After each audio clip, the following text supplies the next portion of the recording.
Carson in the morning.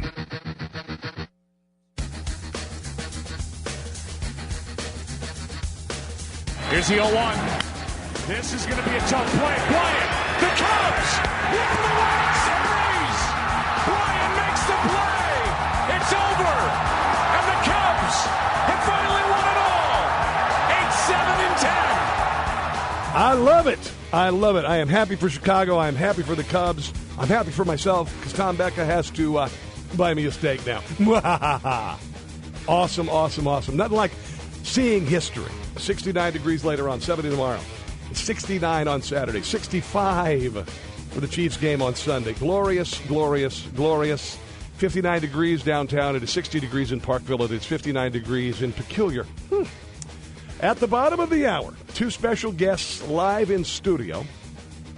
We got Kevin Yoder, congressman, and Steve Scalise, who is House Majority Whip. They will be live in the studio. Live in the studio. Your questions are welcome. You can text them at 816-576-7710, or you can call when they're here, all right? Or you can call when you're here, but it's going to be exciting. We just had the Capitol Police in here doing the once-over, and it's kind of cool. Very, very cool. We appreciate their time. I know it's busy, busy, busy. Obviously, a lot of other stuff going on as well. Before that, we're going to get to, apparently Lewisburg is the new Chipotle. Going to share the details on that. And also, in just a second, a local story that mimics The Blind Side, the movie with Sandra Bullock. Really good. But we have an updated version of our Donna Brazile song. Donna Brazile, of course, interim chair of the Democrat Party, who fed Hillary Clinton's campaign debate questions before two debates with Bernie Sanders. Here's the updated version. On the card. I did not receive any questions from CNN. Come on. Brazil, she got caught cheating once again. She got the axe from CNN. She helped out Hillary, her friend. She fed those questions to her then. Those leaks exposed many lies, made CNN realize Your information is totally false. their crooked ways were compromised. I am not going to try to validate falsified information. And now, as Donna's told to hit the road, they've gotten rid of that load. Just watch them implode, suffer, they will, because of Brazil. You're like a thief that want to bring into the night the things that you found that was in his gutter. Jim Gossett, a friend of mine, did that. I will post the audio from my podcast on our Facebook page if you'd like to share that with friends. Let's make it go viral, shall we? And before the end of the show, we'll definitely hear our Hillary Witchcraft song. Get a lot of requests for that. Local story that I thought was just one of the best things I've seen. Just one of the best things I've seen in a while. As somebody who is an advocate for foster kids and adopted kids, the story of Chester Graves, who's a local football player, and his connection with his coach is simply remarkable, and I love it. And here's the report exclusively on KCTV5. Everybody wants Chester Graves. Notre Dame and Wisconsin, Missouri, Kansas State. At 6'5", 230 pounds, the lightning-quick Park Hill senior is one of the nation's top football recruits. And while Chester lives with his dad just a few miles from the high school, people around the program say they've never, ever seen either of his parents at any school or sports activity. But Chester has received valuable support from a completely unexpected source. Former Royals pitcher Jeremy Guthrie met Chester when he was a 15-year-old sophomore. His message to me was, just keep striving, be the person that you want to be and not the person that other people want you to be. But if Guthrie is a mentor, head coach Josh Hood's family is much, much more. The Hood family? The Hood family is my family. Because, they take me under their wing, The coach and his wife, who also teaches at Park Hill, have accepted Chester as one of their own.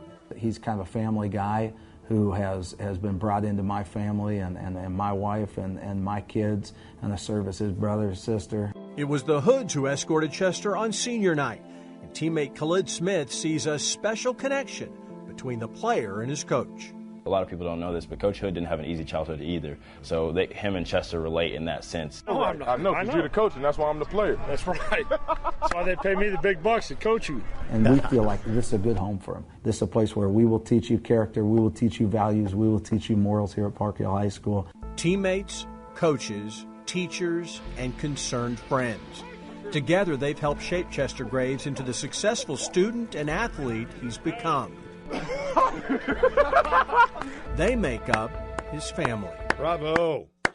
Nice piece of work by KCTV5. Chester Graves, Coach Josh Hood. Wow, wow, wow. I hope that Chester Graves goes on to college. He will, and I hope he gets a pro contract. And I hope someday his neglective parents approach him in his fame and fortune and ask for whatever. And he says, no, you're not my mom and dad. My mom and dad, well, it's Coach Hood and his wife. I love it. Bravo, bravo. I want to see if we can get these guys in the studio. This is a great story. Fantastic. Foster and adopt, guys. Foster and adopt. You can save a life. Traffic and weather. Let's do it now. Carson in the morning on KCMO. 7:35 this morning. Congressman Kevin Yoder, House Majority Whip, Steve Scalise joining us live in the studio.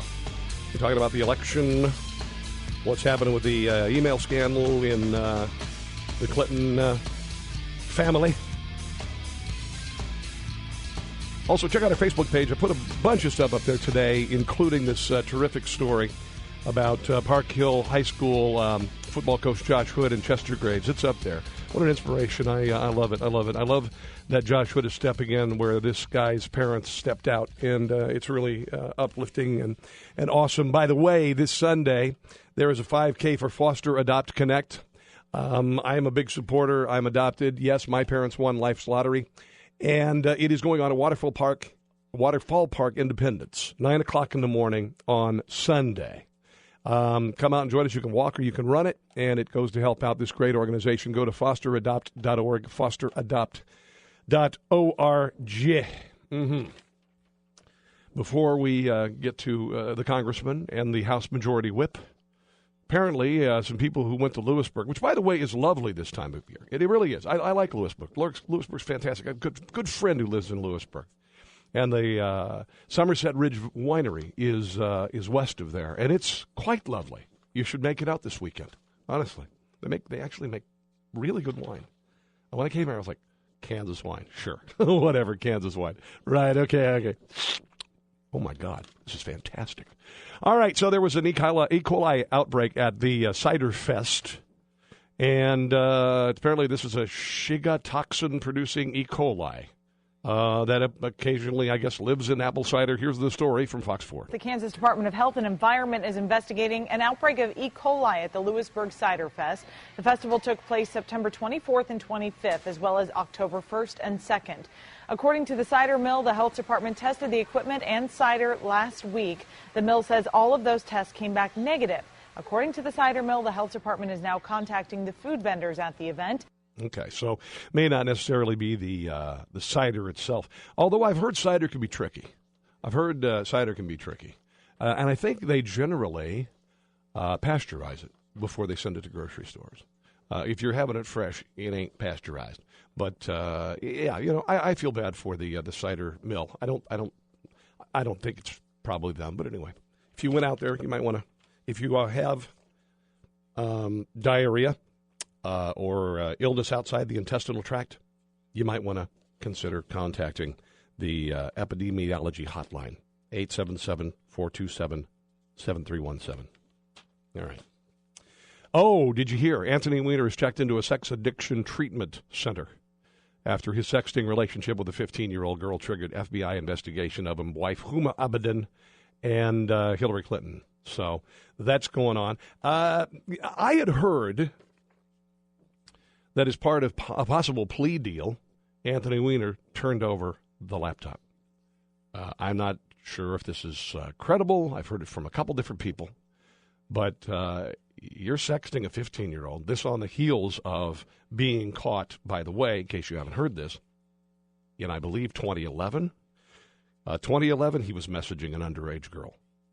And apparently, according to WikiLeaks, John Podesta did nothing about it. John Podesta, now chairman of the Clinton presidential campaign, Neera Tanden, another advisor, were forwarded news of an investigation into Weiner's online contact with 17-year-old Delaware high school student Jennifer Palmieri, the current campaign communications director, in June 2011. When she wrote Podesta, he responded with the words, oof, like, oof. And apparently, the police visited his residence then to discuss the issue. And like I said, it sounds like the campaign might have known about it. I wonder if Huma knew about it. I don't know. This according to the UK Daily Mail, out-of-control Weiner, who has been sending sexually charged messages and obscene pictures to women and at least one teenage girls for years, is now in a treatment facility. The rehab center where Weiner, boy, that'd be a rough name to be in a sex rehab center, huh? You know? Sure, your name's Weiner, right? Whatever. Okay. Yeah. Anyway, he's being treated, where he's being treated, they separate men and women. Probably a good idea. Just saying. And its program includes counseling for those addicted to cybersex and exhibitionism, as well as addictions to anonymous sex and porn. Electronic devices are banned from the facility. That's probably a good idea, too. Oh, my Lord. This guy is such a creep. My God in heaven. Just such a creep. So he is he had been in rehab before.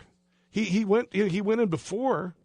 Apparently, he apologized to his wife, and at the time, Huma was pregnant when they caught him sending pictures of his wiener to what was her, Sydney Leathers. Her name is Sydney Leathers, and he went into a rehab program in Florida at the time. So apparently, it didn't work. I don't think it's addiction. I think it's serious impulse control. That's what I think.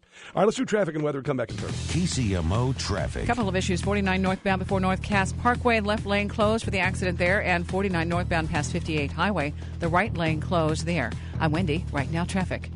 KCMO weather from KCTV5. A cold front is pushing through this morning, and that is the reason why we have the mist and fog around. Those clouds should be breaking up into sunshiny skies this afternoon as temperatures go from 55 this morning to 69 with winds out of the north at 5 to 10 later today. I'm KCTV5 meteorologist Lisa Teachman. You might be part of a class action lawsuit. I will share details in just a moment. Right now, Mattress Firm's semi-annual sale is going on. It only happens twice a year. It's a big deal. You can get huge savings up to $600 on the best brands, Tempur-Pedic, Sealy, Serta, Beauty Rest, and more. And Queen mattress sets start as low as $179.99. So if you want to replace the mattress in the guest room, you could do that. Or the kids' room, you could do that. You could get your choice of Sealy Firm or Hampton & Rhodes Pillow Top Queen sets for just $299.99. Also, I would recommend the split-base Tempur-Pedic adjustable king-size bed, which we have, which my wife got up in the middle of the night and cranked up my side because I was snoring. I'm sorry I was snoring. I'm working on it. Sorry. But she set me up a little bit, and that helped stop it. It's kind of cool. All right. It's going on right now, guys, and you can also get 5 years no-interest financing, 866-780-6220 for credit costs and terms, subject to credit approval. Mattress Firm semi-annual sale going on now at Mattress Firm. Save money. You will sleep happy. Again, after the bottom of the hour, at 7:35, Congressman Kevin Yoder and House Majority Whip Steve Scalise live in studio. Your questions will be welcome. Kansas City could soon settle a class action lawsuit worth $2.4 million. I'm actually in 2 class action lawsuits right now. One of them is for Wells Fargo, for them doing, I guess, calls about mortgages. I don't know what the hell it was. I just signed the card and said, okay, sure, what the hell. And then there's another one for my Mazda. Just something. I don't know what it is, but anyway. You never get anything. It all goes to the trial lawyers. But you could win $25. Here's the story from KCTV5. It's just $25. Maybe you paid it. Chances are someone else you know did too. And so did thousands of others. Now it's a $2.4 million problem no one wanted to talk about this morning in the Finance Committee. We're in closed session. The matter went behind closed doors. The city council is scheduled to vote on it tomorrow. Aye. Opposed? We will hear this tomorrow. It's a class action lawsuit filed on behalf of Gregory Johnson and others who paid $25 in those annoying court fees. That's not legal according to state law. But almost every court across the state has been charging people to cancel warrants. St. Louis charged $10, Kansas City $25. Tonight there are class action lawsuits on both sides of the state. Don't get too excited about your possible refund. Aww. Remember those red light refunds? $100 tickets were settled for $20. So if the math is similar in this case, $25 fees could be about $5. $5. Woohoo! Wow. So if you had an arrest warrant, you had a court date, you forgot it, you were charged $25. That apparently not legal according to state law. So if you're a criminal who missed your court date, you could get $5. That's what that is. Did you get your free taco yesterday? I totally forgot about it yesterday. Taco Bell had the free Doritos Locos taco in honor of a base stolen in like the first or second game. I don't remember who did it, but apparently there were free tacos everywhere. And I did not make it over to Taco Bell. I just didn't want to deal with it. Were there lines? I wonder. I bet you there were probably lines. Because it was like from 2 to 6. So there were people cutting in line. You come and get a taco, then you come back in a fuzzy nose and glasses, a little mustache. No, you're out of here. But it happened yesterday. One more thing before we break for the bottom of the hour. One organization that I've been involved with my entire life, pretty much, is the Salvation Army. Salvation Army is looking to fill time slots ringing bells from November the 11th through December the 24th. So they're going to be starting very shortly. The Salvation Army is a selfless and wonderful organization. The people who are in charge there basically live a life of poverty, and they endure this life to help so many of them. Major David Harvey, a divisional secretary of Salvation Army, says they need them. They need you right now. Funds raised through the Kettle Campaign support the Salvation Army for the coming year. All those services, disaster response, the homeless, emergency rent, utility, all that. Here is the website if you want to get signed up, and I'm going to do it too. All right, so let's do this. Let's really blow them away this year. It's ringkc.com. Ringkc.com. If you want to sign up, anytime would be greatly appreciated. And I'll just say, if you have some change, if you have anything, even if you left it in the car. Don't walk by a Salvation Army bell ringer without dropping something in if you can afford it. All right? See if you can do that. All right, so coming up in just a few, we're going to be talking to Congressman Kevin Yoder and House Majority Whip Steve Scalise. We got him for about a half an hour, 7:35 to 8 o'clock. Be ready to call, guys. This is going to be fun. Carson in the morning on a Thursday. Carson in the morning on KCMO.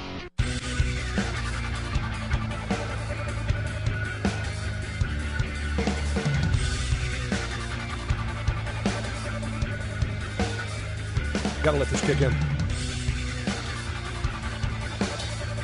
There it comes.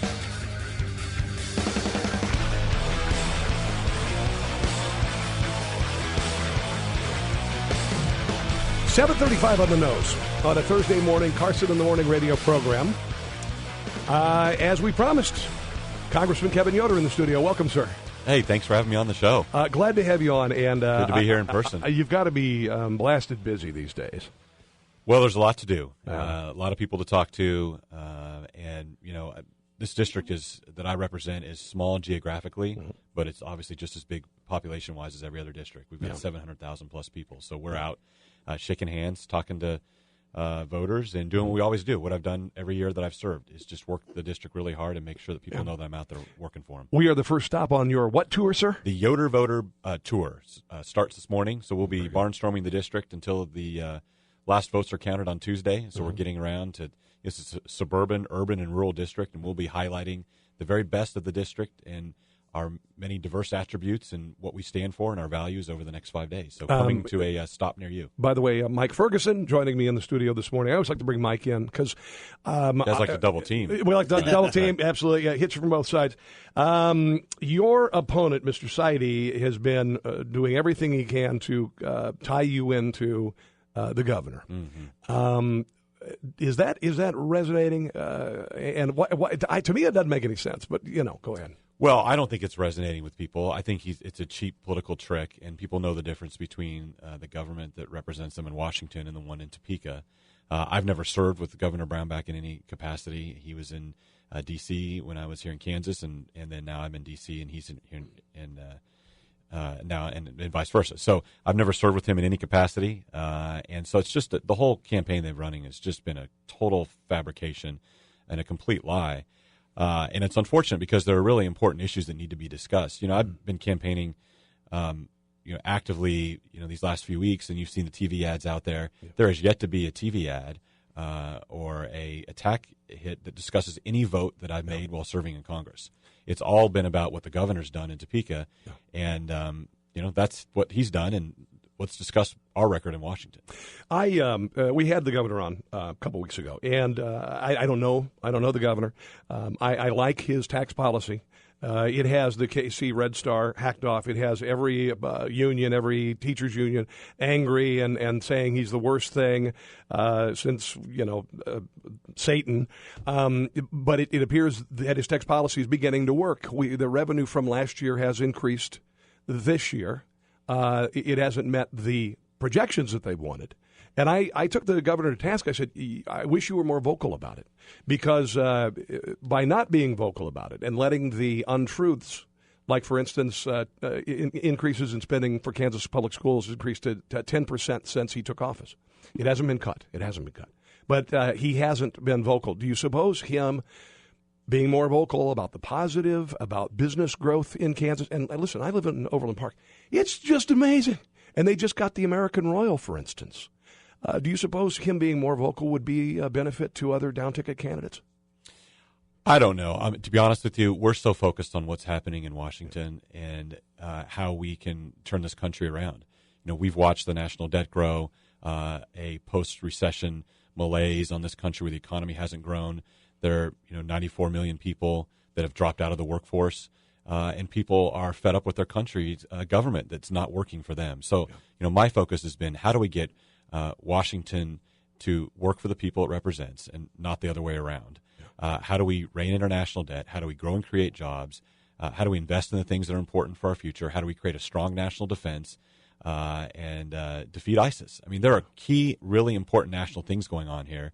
And unfortunately, I have an opponent that doesn't understand how a bill becomes a law. Someone ought to send him a copy of Schoolhouse Rock. The other thing. That's what I was thinking. I'm just a bill. Yeah. Because he's completely confused between state and federal government. And, what's his position on Guantanamo Bay? Does he want it to be closed and bring the terrorists here, like Nancy Pelosi, who's supporting him for speaker? What's his position on, tax policy? Does he want to keep increasing taxes like his party wants to? I mean, there's so many questions about federal issues. We don't even know what this guy stands for in anything. And so Kansans expect somebody who they know that works hard for them. And if you're campaigning and you haven't taken a stance on hardly any federal issues, and you're not reaching out to people, what would you do if you're actually the congressman? And so I think people have a lot of concerns about that approach. Before we can get to all that, of course, we have to get through Election Day, Congressman. Right, of course. And there's just so much disgust. And there's always frustration with the ads. I mean, the negative ads, the good guy is in full color with a family, the bad guy's in grainy black and white with an ominous voice. Yeah. And that formula works, but what's the concern, especially in the 3rd District, which, is generally Republican, but it's been known to elect Democrats. I mean, Dennis Moore served for quite a while. There may be a lot of people just throw their hands up in the air and say, forget it, I don't like Hillary, I don't like Trump, I'm just not even going to show up. What do they need to know? Well, I think they need to know that there's a lot at stake coming up on Tuesday. We're going to decide whether we're going to elect a corrupt Clinton president and bring all of this FBI investigation and all these scandals and all this pay-to-play into the White House, whether they're okay with that. If they are, then maybe stay home. Whether we want Nancy Pelosi to be Speaker of the House again. If you've looked at this presidential election and you're frustrated with the choices, just think about waking up on the day after the election, and not only has Hillary Clinton won the presidency, but Chuck Schumer's the majority leader and Nancy Pelosi Speaker of the House again. Lord. I mean, Katie bar the door, batten down the hatches, because if we thought they hit us hard when President Obama was elected and they took over government and they did Obamacare and Dodd-Frank and the stimulus and all those things that we're still dealing with today, just think what they could do if they got back in there again and controlled all the levers of government. And, by the way, appointing a Supreme Court. And that may be the ultimate, issue here is that the next president, and if the Senate confirms, will be able to appoint 2, 3, 4 Supreme Court justices that'll be here for decades. Now, on Friday, the director of the FBI turned over information to Congress concerning a laptop of Anthony Weiner that has 650,000 emails. Fox News last night reported that inside sources say many of these are not duplicates. This is new stuff. What happens if Hillary Clinton is elected president and she is indicted? Where does Congress go from that? What's going to happen? Well, I start with the fact that I hope she's not elected president, and we've got to work on that premise for at least the next 5 days. Yes, sir. And then look, I mean, if the FBI indicts her and she's facing criminal charges, I mean, we'd be in pretty unprecedented territory, with our own FBI pushing criminal charges on our president. So, we'll cross that bridge when we get there, but I will tell you that Congress is not going to let up. That we're going to investigate and uncover the truth and make sure that the American people know what's actually occurring here. The more we learn, the more disturbing and frustrating and angering I think it's becoming to everyone. I'm hearing from friends through the media that there are a good number of people who are thoroughly frustrated with the Clintons and their corruption in the FBI, in the NSA, all of these organizations. Do you feel like are you hearing any of that? Because it sounds like you've got leader of the FBI, you've got the Attorney General putting a lid on things until after the election, and it sounds like there's an undercurrent of people going, if you're not going to do something, then we're going to be heard. Yeah, I think we're hearing that. I mean, we're reading the same things that you're seeing in the news. Congress has been out of session now for several weeks, so we haven't been in a position where we can actually bring people in and have them testify to this. But I think beyond all of the issues with Hillary Clinton that continue to grow, we need to make sure that the FBI is fair and impartial, and they're conducting these investigations. And a lot of people thought in July, when the FBI director came out and essentially said, she's been sloppy and she's maybe not violated the letter, but the spirit of the law, and that a lot of people thought that those charges should move forward, and were very frustrated and thought the fix was in. So I think everybody's had a complaint about how this has been treated, and we want our Justice Department to be fair and impartial and bring people to justice, and I don't know if that's been occurring. We're talking to Congressman Kevin Yoder. Before we take a break here, are you pushing to see the yoga pants and the wedding planning emails? No. Okay. Let's do a break. We're going to come back with House Majority Whip Steve Scalise and Kevin Yoder. Your calls are welcome, 576-7710. Put an 816 or a 913 in front of them if you'd like to text us. Traffic and weather now. We now return you to Carson in the morning. Now, we really have to work on the show. Nobody escapes unharmed. On KCMO.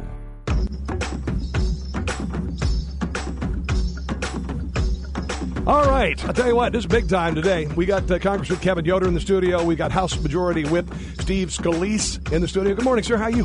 Great, Rob. Good to be with you. We were just talking, my producer and I were just talking a little while ago. I believe that Kevin Spacey was House Majority Whip in the beginning of House of Cards. That's right. He had to do a few things along the way to become president. I can't say whether or not we do those things in the whip office now, but like put somebody in front of a train or something. I haven't watched the show very much. I'm not a big fan of it. My son and my wife are absolutely nuts about it. But you're from Louisiana. Yeah, represent some of the city of New Orleans and all the suburbs of New Orleans. So a lot of great food down there. Yeah. And just a lot of great folks. There is a tie here in Missouri. Missouri is, we embrace Mardi Gras. If you've ever been to St. Louis Mardi Gras, it's fantastic. And just this area, crawfish boil is kind of a big deal, at least where in my circles. Nothing like a good crawfish boil. Right kind of seasoning is what you need in there. One of the things, gentlemen, that I have said about this election is that and I mentioned this years ago, about 3 years ago, that the American people are sick and tired of being told how to live their lives by people who spend their entire lives doing it.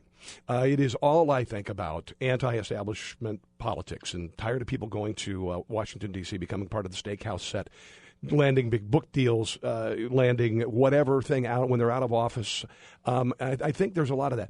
It certainly happened in the Republican Party this year in a big way. That's what Donald Trump's candidacy is all about. It would have happened on the Democrat side, but it was fixed against Bernie Sanders. You guys have been in Congress not very long.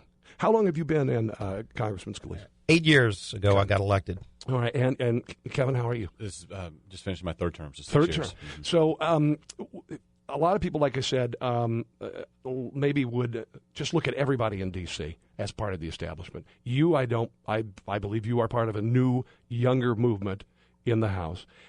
Do you see that if Donald Trump wins, that the younger GOP will make some real change happen. Go ahead.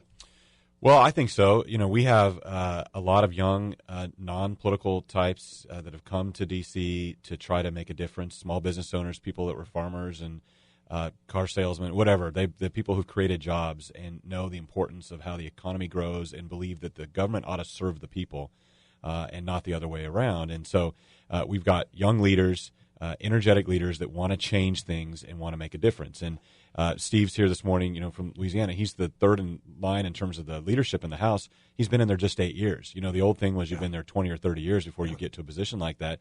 And we're also a lot younger than the leaders on the Democratic side. And if you look at it, one of the things we've been trying to do is get Washington out of the way, return more power back to the people, get back to the constitutional foundation of this country. And you see a huge clash in Washington between those of us, Kevin, myself, who want to really start rolling back the regulations that are killing jobs, so many of these mandates and laws like Obamacare that are killing jobs and costing people more money. And on the Democrat side, you're seeing a bigger push, and Nancy Pelosi leads this charge. It's why we cannot let Nancy Pelosi become Speaker again, because in her those first 2 years of Barack Obama's presidency when Pelosi was Speaker, they did Dodd-Frank, which has killed our local community banks. They did Obamacare, which is, you're seeing on average over 25% increases next year in what we're paying for health care. Doctors are getting out of the practice of medicine. There is a better way to do this. We want to return that power back to the people, get back to our constitutional foundation. That's going to make this country great again. So, this is what we're fighting for, but we're fighting against people who really, literally, as you saw with Hillary Clinton, they want to grow this welfare state even bigger. And they've been there a long time, and they're entrenched. Yeah. And I think Steve mentioned earlier, that the leadership before we were on the air, the leadership in the House on the Republican side is 20 years younger than the leadership on the Democratic side.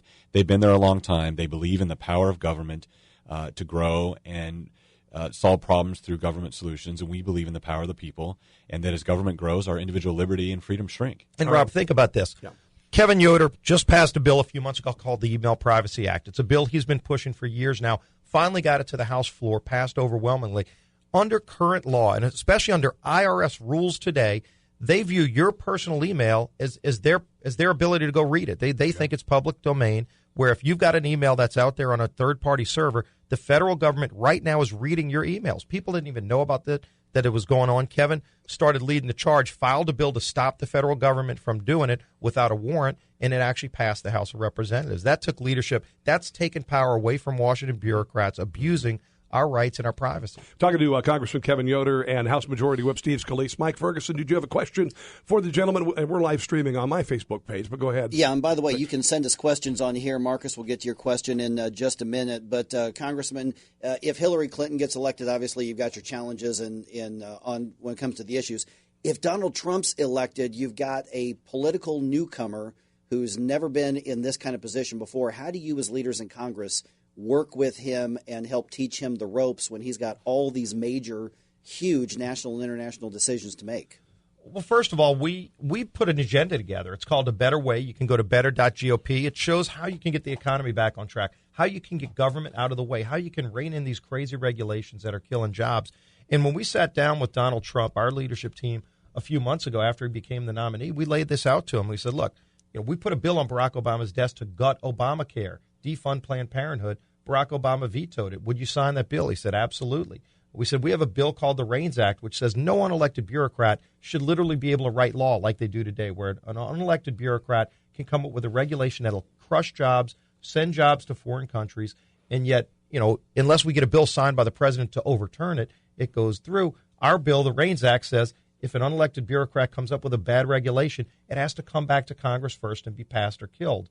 And he would sign that bill. So, the things that it would take to actually get the economy moving again, where we've filed legislation, passed legislation that Obama's vetoed, that's where you've got a big difference. Because Hillary Clinton wants to keep this large government. Look, she wanted a single-payer system. And Nancy Pelosi, who Kevin's opponent wants to have as Speaker again, Nancy Pelosi is the one who said if you got to pass the bill to find out what's in it. We know what's in it. It's horrible policy. It's killing jobs, it's killing good health care, and it's raising costs on families. A lot of people, a lot of Republicans say that the GOP has not done anything to stop Obama's agenda. What are you going to do if Hillary Clinton goes into office and is the president? What are you going to do to stop some of her radicalism? Is there anything you can do, gentlemen? Yeah, we can absolutely stop any new policies from coming. But if you want to overturn bad law, like Dodd-Frank, like Obamacare, which we want to do, again, we put a bill on the president's desk to get rid of Obamacare. The individual mandate, employer mandate, gone, all of that. Obama vetoed the bill. Hillary Clinton would veto that same bill. And obviously you need a president who's willing to work with us. That's why this election is so important, because the country is going to make this decision. And obviously, the people of Kansas, I think, are going to do the right thing like the people of Louisiana, but you've got a lot of states where it's swinging back and forth, and this matters. Congressman Yoder, can you defund some of these things? That's the one thing people have been saying about Congress. Why can't you defund these things? Yeah, we can, and we have done. We've cut the EPA back. We've cut the IRS back. We've been able to reduce spending on some of these big bloated programs. We're spending less money today than when Nancy Pelosi left the House speakership in 2010 in terms of our discretionary spending. So we are making a difference there. But it's been really tough when we get blocked by the Senate because they don't have a filibuster-proof majority. And I think the filibuster rule needs to go. Mm-hmm. Personally, I think that's holding up the will of the majority of the country. Yep. And so we got that. But listen, if we don't get the presidency, we're still probably going to get hit with a lot of regulations and bureaucrats that have powers that are unmitigated by Congress over the years. We've got to fix that. And if there's one thing we could fix with the next president is reining in these executive powers and putting power back in the hands of the American people. There's a righteous anger, gentlemen. You know that as well as I do. Mm-hmm. There is a righteous anger in this country. Understandably. I'm part of it. I'm I'm part of it too. Sick and damn tired of it, guys. People need you to be their champions in this next turn, no matter what happens. And despite the downside of Donald Trump, I always say the future of the country is more important than Donald Trump's past. In closing, gentlemen, let's just tell you where you're going next, because we've only got 60 seconds. Where are you guys going next? So we've got a whole morning. We're going to meet with some grassroots activists here in a little bit. We'll be out at some local businesses. We'll be out in Olathe at the chamber meeting. We're going to do some meetings with mental health services in the community.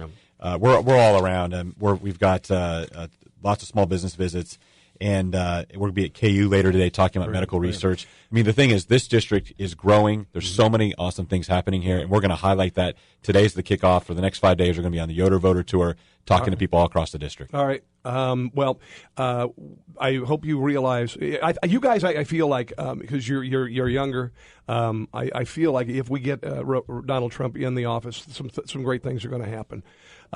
We need people to get out, though. We need people to get out. By the way, how do you suppose early voting is going? I know it's massive. Well, it's going really well. Yeah, okay. I mean, people are coming out in droves, and hopefully that's an indication of a high turnout on Election Day. We still believe that favors the GOP? Yeah, we think so. We think there are a lot of people that maybe haven't voted in previous elections because they haven't felt like there was a candidate who spoke to them, and they're coming out to vote.